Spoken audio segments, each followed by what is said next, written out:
He's not only saying she's not as tough on crime as I am, he's saying she's only tough on guys like me specifically. And of course, this is two sides of the same coin. Trump is saying Joe Biden and now Kamala Harris, and by extension all Democrats, are weaponizing the justice system to go after political opponents. Harris, on the other hand, is saying, I know guys like Donald Trump. I know people who perpetrated white-collar crimes, so to speak, and I know how to deal with them. It's an interesting dynamic. Welcome to Reporter's Notebook, where we talk to the Washington Examiner's top journalists about the stories breaking on their beats. I'm Jim Antle, and I'm joined today by White House reporter Christian Datoc. Christian, we've had the big switcheroo in terms of the Democratic ticket. Talk a little bit about how Kamala Harris has sort of changed the dynamic of the campaign.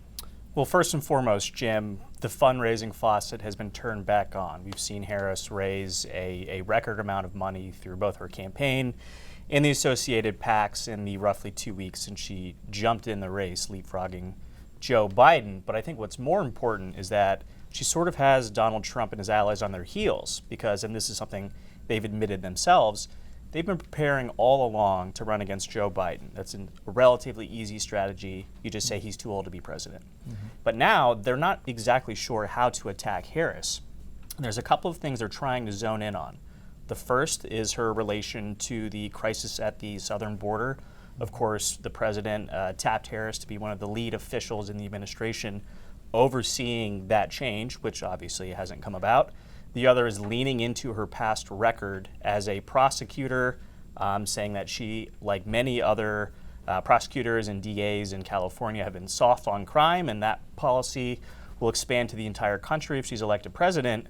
But then Donald Trump goes and does something like he did on Wednesday, and that totally shifts away from their messaging. So you mentioned the soft on crime bit. So Harris is leaning very heavily into her past record as a prosecutor during this campaign after kind of maybe backing off of that a little bit in 2020, but it's a real point of emphasis now. And Trump is trying to say not so fast, that doesn't mean she's tougher on crime than me. He's not only saying she's not as tough on crime as I am, he's saying she's only tough on guys like me specifically. And of course, this is two sides of the same coin. Trump is saying Joe Biden and now Kamala Harris, and by extension all Democrats, are weaponizing the justice system to go after political opponents. Harris, on the other hand, is saying, I know guys like Donald Trump. I know people who perpetrated white-collar crimes, so to speak, and I know how to deal with them. It's an interesting dynamic, and it's not necessarily a stepping back from her 2020 position. It's a total reversal, because let's not forget, on those debate stages, the first two debates, when Kamala Harris was in the 2020 primary, she leaned in heavily to not only the defund the police movement, but lobbying to eliminate cash bail. She was one of the more progressive candidates on criminal justice reform back in 2020.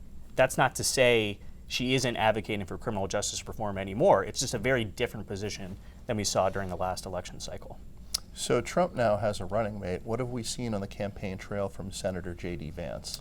It was a little bit of a rocky start from Senator Vance. He, of course, drew a lot of critiques for referring to Harris supporters as crazy cat ladies, sort of taking a Trumpian swing at Democratic voters and officials and politicians writ large, but he couldn't carry it off with the same charisma or whatever you have it that Trump has seemed to captivate voters with over the past 8 years.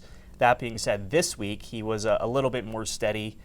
He's had a number of rallies where he laid off of those critiques, but still went after Kamala's record on the border. He talked about his own upraising in a non-traditional household in rural Ohio to try and say, I understand what these people are going through right now, and the Republicans are the party that will look out for communities that have been left behind by things like the opioid crisis, drying up of manufacturing jobs.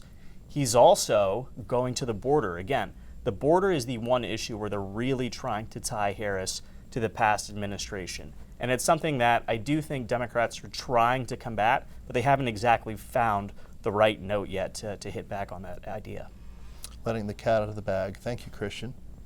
You can read Christian and the rest of our political team's coverage at washingtonexaminer.com.